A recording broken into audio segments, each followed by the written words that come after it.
Okay, we're on My Split Audrina. We are working on Tuesday Tea Time, which is still part 1. And I'm going to start it over. Christmas came and went, but I hardly remembered but a princess doll that had anything but a princess doll that had shown up under the tree, making me very jealous, even though she often insisted she was much too old to play with dolls. It scared me the way time moved along so swiftly, so that even before I knew what was happening, spring was on its way. Days were falling into holes in my memory. They were like to torment me by saying that anyone who couldn't keep track of time was insane. Today was Tuesday, and Aunt Mercy Marie would visit again, even though it seemed to me only yesterday that Mercy Marie had been brought out for tea time. Papa was taking his time about leaving this Tuesday morning. He sat at the kitchen table expounding on life and all its complexities, while Vera and my aunt consumed pancakes as if they would never eat again. Soberly, my mother was preparing the canapes and other treats for tea time. They were the best of times, they were the worst of times, Papa began, who loved to say that phrase over and over again. It seemed to grate on my mother's nerves as much as it did on mine. He made it an awesomely fearsome thing to even think beyond tomorrow. On and on he went, making his time to be young seem so much better than any time I was likely to ever know. Life had been perfect when Papa was a boy, back when people had been nicer, houses had been constructed to last forever, not fall apart as they did nowadays. Dogs, too, had been better when he was a boy, really reliable, sure to bring back every hurled stick. Even the weather was better, not so hot in the summers, not so cold in the winters, unless there was a blizzard. No blizzard now had a chance of equalizing the freezing ferocity of the blizzards Papa had to trudge home from school in. 20 miles, he boasted, through the wind and snow, through the sleet and rain, through the hail and ice. Nothing kept me home, even when I had pneumonia. When I was in high school on the football team and broke my leg, that didn't keep me from walking to school every day. I was hardy, determined to be well-educated, to be the best there was. Mama slammed down a dish so hard it cracked. Damien, stop exaggerating. Her voice was harsh, impatient. Can't you see what false notions you plant in our daughter's mind? What other kind of notions have either one of you ever planted? Asked Elizabeth sourly. If Audrina grows up to be normal, it will be a miracle. Amen to that, contributed Vera. She grinned at me and then stuck out her tongue. Papa didn't notice. He was too busy shouting at my aunt. Normal? What's normal? In my opinion, normal is only ordinary, mediocre. Life belongs to the rare, exceptional individual who dares to be different. Damien, will you please stop expounding on your ideas to a child too young to understand that you are not an authority on anything except how to run your damn mouth all day long? Silence, bellowed Papa. I won't have my wife Red killing me in front of my only child. Lucky. Apologize immediately.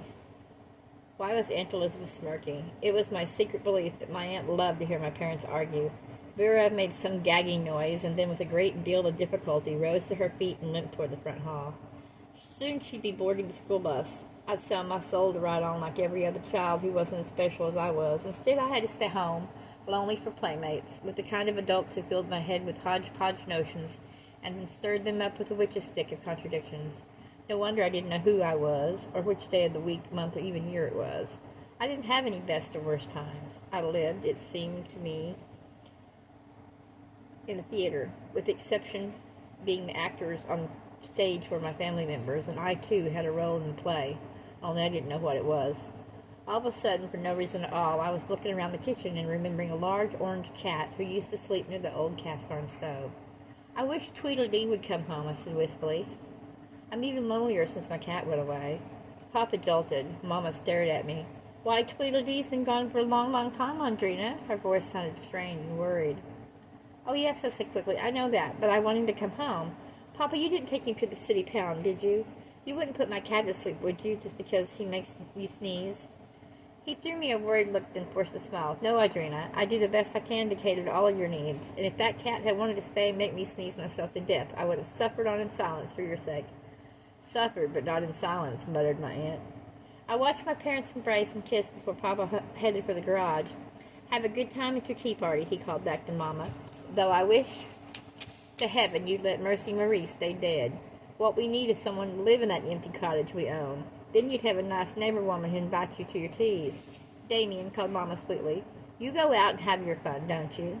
Since we're held captives here, at least let Elliot and I have ours. He grunted and said no more, and soon I was at the front window watching him drive away. His hand lifted in salute before he drove out of sight. I didn't want him to go. I hated Tuesday tea time. Tea time was supposed to begin at 4, but since Vera had started playing hooky to escape her last class in order to reach home by 4, tea time has been moved up to 3 o'clock. Wearing my best clothes, I sat ready and waiting for the ritual to begin. I was required to be there as part of my social education, and if Vera had incapacitated enough to stay home legitimately, then she was invited to the parties too. I often thought Vera broke her bones just so she could stay home and hear what went on in our best front salon. My tension built as I waited for Mama and my aunt to show up.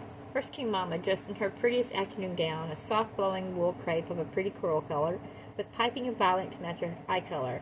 She wore a pearl choker and earrings with real diamonds and pearls to match the choker. It was an heirloom white from jewelry she'd told me many times would be mine one day. Her magnificent hair was swept up high, but a few loose curls dangled down to take away the severity and make her look elegant. Next came my aunt in her best outfit, a dark navy blue suit with tailored white blouse. As always, she wore her dark glossy hair in a figure-8 knot low on the back of her neck. Tiny diamond studs were in her ears, and on her little finger she wore a ruby clasp ring. She looked very schoolmarmish. "Ellie, will you let Mercy Marie in?" said Mama sweetly. Tuesday was the only day my mother was allowed to call her sister by her nickname. Only Papa could call my Aunt Ellie any time he chose. "Oh dear, you're late," said Aunt Elizabeth, getting up to lift the piano lid and take from underneath the heavy silver frame that enclosed the photograph of a fat woman with a very sweet face. "Really, Mercy Marie, we expected you to arrive on time. You've always had the annoying habit of arriving late, to make an impression, I suppose. But, dear, you'd make an impression even if you arrived early." Mama giggled as my aunt sat down and proudly folded her hands in her lap. "The piano isn't too hard for you, dear, is it? But it is sturdy, I hope." Again Mama giggled, making me squirm uneasily, for I knew the worst was yet to come. "Yes, Mercy Marie, we do understand why you're always tardy. Running away from those passionate savages must be very exhausting. But you really should know it's been rumored about you, that you were cooked in a pot by a cannibal chef and eaten for dinner. Lucetta and I are delighted to see that was only a malice rumor." Carefully she crossed her legs and stared at that portrait on the piano, placed just where music sheets were usually stacked. It was part of Mama's role to get up and light the candles in the crystal candelabra, while the fire snapped and crackled, and the glass lamps flickered and made the crystal prisms on the chandeliers catch colors and dart crazily about the room. "Elspeth, my dear darling," said my mother, the dead woman who had to participate, even if her ghost was often rebellious, "is that the only suit you own? You wore it last week and the week before, and your hair, good God, why don't you change your hairstyle? It makes you look 60. Always Mama's voice was sickeningly sweet when we spoke for Aunt Mercy Marie. "I like my hairstyle," said my aunt proudly, watching my mother roll the tea wagon loaded down with all the goodies Mama had prepared earlier. "At least I don't try to look like a pampered princess who spends all her time trying to please a sex maniac. Of course, I realize that's the only kind of man there is. That is exactly why I chose to stay single. I'm sure that's the only reason," said my mother in her own voice. Then she spoke to the photograph on the piano. "But, Ellie, I remember a time when you were madly in love with an egotistical maniac. In love enough to go to bed with him and have his child. Too bad he only used you to satisfy his lust. Too bad he never fell in love with you." "Oh, him," said my aunt, snorting her disgust. "He was just a passing fancy. His animal magnetism drew me to him momentarily, but I had sense enough to forget him and move on to better things. I know he found another immediately. All men are like that. Selfish, cruel, demanding. I know now he would have made the worst possible husband." "Too bad you couldn't have found a wonderful man like Lucky's handsome Damien," said the sweet voice from the piano as my mother sat down to nibble on a dainty sandwich. I stared at the picture of a woman I didn't remember ever meeting, but Mama said I had known her when I was 4. She appeared to be very wealthy. Diamonds hung from her ears, neck, and studded her fingers. The fur trimming on her suit collar made her face seem to sit on her shoulders. Often I imagined that if she rose, she'd have fur about her long, full sleeves and rimming the edge of her skirt like a medieval queen. Mercy Marie had traveled all the way to Africa in hopes of salvaging a few heathen souls and converting them to Christianity. Now she is part of the heathens, eaten hopefully after she was killed and cooked. According to everything I learned from attending these tea times, Aunt Mercy Marie once had a ridiculous fondness for cucumber and lettuce sandwiches made with the thinnest possible cheese bread. In order to do this, my mother had to take the bread, trim off the crust, and flatten the bread with her rolling pin. The bread was then cut with cookie cutters into fancy shapes. "Really, Mercy Marie," said my aunt in her harsh way, "ham, cheese, chicken, or tuna is not as tacky as you think. We eat food like that all the time, don't we, Lucetta?" Mama scowled. I hated to hear what she'd say next. There was something cruel and biting. If Mercy Marie adores dainty cucumber and lettuce sandwiches, Ellie, why don't you let her eat a few instead of hogging them all for yourself? Don't be such a pig. Learn to share. Lucita, darling, spoke up the shrill voice from the piano, this time donated by my aunt. Please show your older sister the respect due her. You give her such a tiny mess portions at mealtime. She has to make up for your stinginess by eat the sandwiches I adore. Oh, Mercy, you're such a dear, so gracious. Of course I should show my sister's appetite. No, my sister's appetite can never be satisfied. A bottomless pit could hold no more than Ellie's stomach. Perhaps she tries to fill the great emptiness of her life with food. Perhaps her replaces love. On and on went the memorial tea time, while the perfumed candles burned and the fire spat red sparks. And Aunt Ellie consumed all the sandwiches, even those with cherry liver pate, which I liked very much, and so did Vera. I nibbled on a sandwich I hated. This kind always tasted like Aunt Marie might have, damp, grassy, and soggy. Really, Lucita, said Aunt Elizabeth, using the voice of the dear departed, casting me grievous looks for so obviously disliking what Mercy Marie must have loved most. You should do something about that child's appetite. She's nothing but skin and bones and huge, haunted eyes. And that ridiculous mop of hair, why does she look so spooked? From the looks of her, some dry wind could blow her away, and if she doesn't lose her mind first. Lucetta, what are you doing to that child? About that time I heard the squeak of the side door opening, and in a few seconds Vera crawled into the room. She hid herself behind a potted fern so our mothers wouldn't see her, and put her fingers to her lips when I looked her way. She had with her a huge medical encyclopedia and had cardboard front pieces made of both the female and male body, without clothes on. I cringed.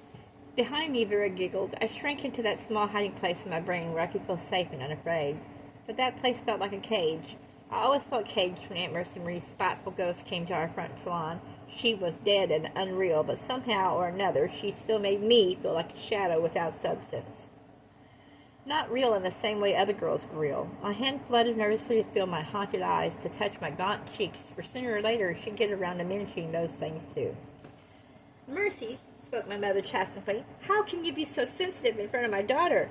She stood looking tall and willowy in her soft flowing dress. I stared at that dress, confused. Surely she'd walked into this room in something coral-colored. How had it changed colors? Was it the light from the windows making it seem violet, green, and blue? My head began to ache. Was it summer, spring, winter, or fall? I wanted to run to the windows and check the trees, only they didn't lie. Other things were said that I tried not to hear, and then Mama strode over to the piano and sat down to play all the hymns Aunt Mercy Marie liked to sing. The minute my mother sat on her piano bench, something miraculously happened. She assumed stage presence, as if an audience of thousands would soon be applauding.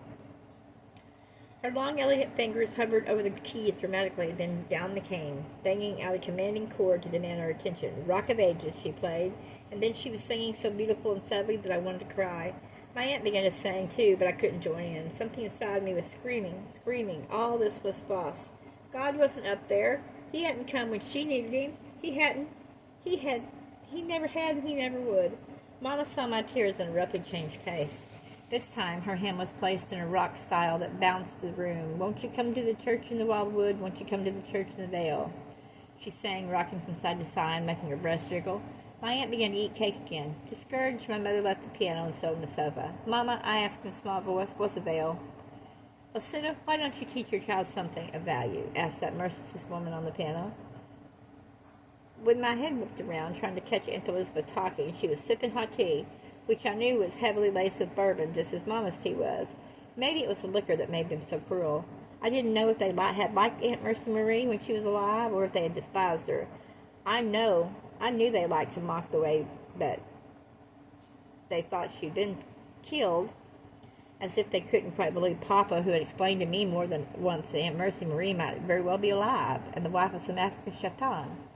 Fat women are prized in many primitive societies, he told me. She just disappeared 2 weeks after she arrived there to do her missionary work. Don't believe everything you hear, Audrina. That was my worst problem, what to believe and what not to believe. Giggling, Mama poured a bit more tea into my aunt's cup and some more into her own. Then she picked up a crystal bottle of bourbon and filled the 2 cups. Then Mama spotted Vera. Vera, she said, would you like a cup of hot tea? Of course Vera did, but she scowled when no bourbon was added. What are you doing home from school so early? Shot out my aunt. The teachers had a meeting and let all the students off earlier than usual, said Vera quickly. Vera, be truthful in the presence of the living dead, giggled my mother, almost drunk by this time. Vera and I exchanged glances. This was one of the only times We really could communicate when we both felt strange and baffled.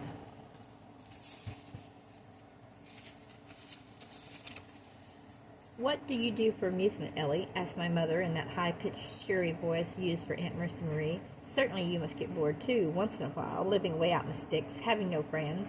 You don't have a handsome husband to keep you warm and happy in your cold, lonely bed."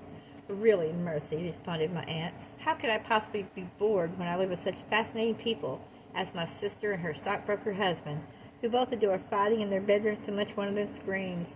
Truthfully, I feel rather safe in my lonely bed without a handsome brute of a man who likes to wield his belt for a whip." "Elizabeth, how dare you tell my best friend such nonsense? Davy and I play games, that's all. It adds to his excitement and to mine." Mama smiled apologetically at the photograph. "Unfortunately, Elizabeth knows nothing at all about the many ways of pleasing a man, or giving him what he likes." My aunt snorted contemptuously. "Mercy, I'm sure you have never allowed Horace to play those kind of sick sex games with you." "If she had, she wouldn't be where she is now," giggled my mamma.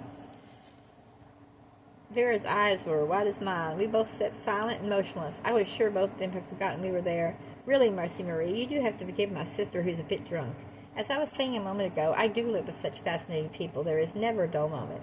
One daughter dies in the woods, another comes to take her place, and the fool gives her the same damn name." "Elizabeth," snapped my mamma, "if you hate your sister and her husband so much, why don't you leave and take your daughter with you? Surely there must be some school somewhere that needs a teacher. You do have the kind of sharp tongue that really could keep children in their place." "No," said my aunt calmly, still sipping her tea. "I'll never leave this cluttering museum of junk. It's just as much mine as it is hers." She held her small finger in a quirky way I admired. Never could I imagine to make mine stay like that for so long. Odd how my aunt had such prissy manners and wore such unprissy clothes. My mother had very prissy clothes and very unprissy mannerisms. While my aunt held her knees close together, my mother parted hers. While my aunt sat as straight as if she'd a poker down her spine, my mother made herself into a rag and resumed sensual poses. They did everything to antagonize one another, and they succeeded.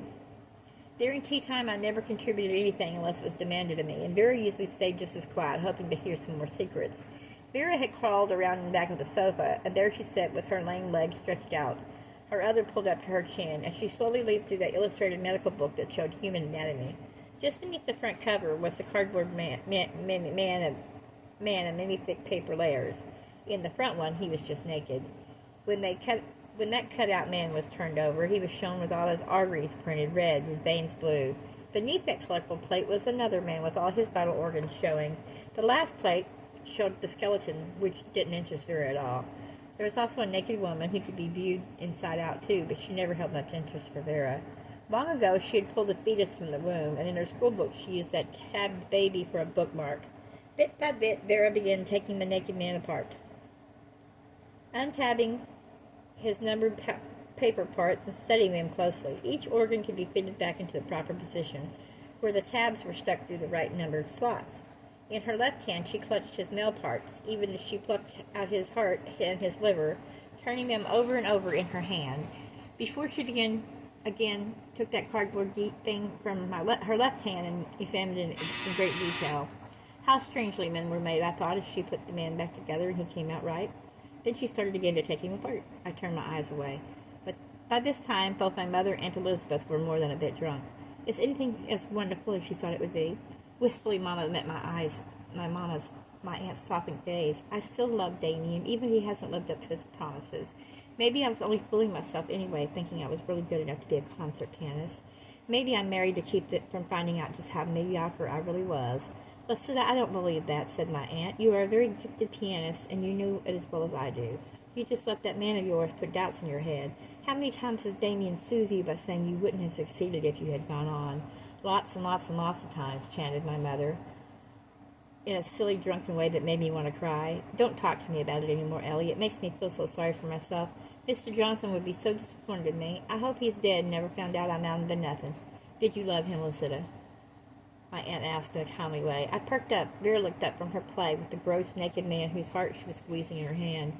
Mr. Ingmar Johnson had been my mother's music teacher when she was a young girl. When I was 15, I was full of romantic notions, and I thought I loved him. Mama sighed heavily and rubbed at a tear that trickled down her cheek. She turned her head so that I saw her beautiful profile, and she stared toward the windows where the winter sun could only dimly differ into a pattern, to pattern our oriental with faded patches of light. He was the first man to give me a real kiss. Boys in school had, but his was the first real kiss. Weren't all kisses alike? Did you like his kisses? Yes, Ellie, I liked them well enough. They filled me with longing. Imar woke me up sexually and then left me unfulfilled. Many a night I lay awake then, and even now I wake up and wish I'd let him go ahead and finish what he'd started instead of saying no and saving myself for Damien. No, Lucida, you did the right thing. Damien would never have married you if he'd even suspected you weren't a virgin. He claims to be a modern man with liberal ideas, but he's a Victorian at heart. You know damn well he couldn't handle what happened to Audrina any better than she could. What did she mean? How could the first Audrina have handled anything when they found her dead in the woods? Suddenly Mama turned to see me half hidden behind the fern. She stared as if she had to readjust some thoughts in her head before she spoke. Audrina, why do you try to hide? Come out and sit in a chair like a lady. Why are you so quiet? Contribute something once in a while. No one enjoys a person who doesn't know how to make small talk. What was it the first Audrina couldn't handle any better than Papa? I asked. Audrina, be careful with that cup of tea. Mama, exactly what happened to my dead sister. What killed her? A snake? That's not small talk, snapped Mama irritably. Really, Audrina, we've told you all you need to know about your sister's accident in the woods. And remember, she would still be alive if she'd learned to obey the orders we gave her. I hope you will always keep that in mind when you next feel stubborn or rebellious and think being disobedient is a good way to get back at your parents, who try to do the best they can. Was the first Audrina hard to handle? I asked. Enough is enough, Mama said. Just remember, the woods are off limits. But Vera goes into the woods. Vera had risen and was standing behind the sofa, smiling at my mother in a knowing way that told me she knew the cause of my older sister's death. Oh, now suddenly, I wished I hadn't overheard Mama's warning. But that gave Vera another weapon to use against me. From the way the party died after that, it seemed I was never going to be a social success. Aunt Elizabeth put the photograph away. Vera hobbled up to her room, carrying one part of that naked man with her, and I sat on alone in the Roman Reveille room, realizing I couldn't ask direct questions and expect an answer. I had to learn how to be sneaky like everyone else, or I would never know anything, not even the time of day. Valentine's Day came that very week, and Vera left home from school with a paper sack full of valentines from all her boyfriends. She came into my bedroom with a huge red satin heart that opened to reveal a delicious array of chocolates from the boy who loves me most. He's going to take me away from here one day and marry me, too. It's in his eyes, his marvelous amber eyes. Soon, he's going to move. Well, never mind where he's going to move, but he loves me. I know he loves me. How old did you say he was? What difference does that make? I can be 10, 12, 14, 16, any age, for I have caught the magic of the first Audrina and the best and the most perfect, most beautiful Audrina. Mirror, mirror on the wall, who's the fairest Audrina of all? And the mirror says, you are, Vera, you are. You sound crazy, I said, backing away from her. And you can't catch a gift that's meant only for girls with my name. Papa told me that.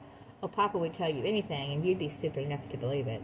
I'm never going to be that dumb. My mother was stupid enough to let some sweet-talking guy talk her into his bed, but that's not going to happen to me. When the seducing is done, it'll be me who does it. And I know how. That medical book is teaching me all I need to know. Those stupid sex courses they teach in school don't give enough facts. Soon all the chocolates were gone, and when they were, Vera gave me the empty red satin heart. For some reason, that red heart touched me. How nice of that boy to give Vera candy. I hadn't known Vera could inspire love in anyone, not when she couldn't inspire even her own mother.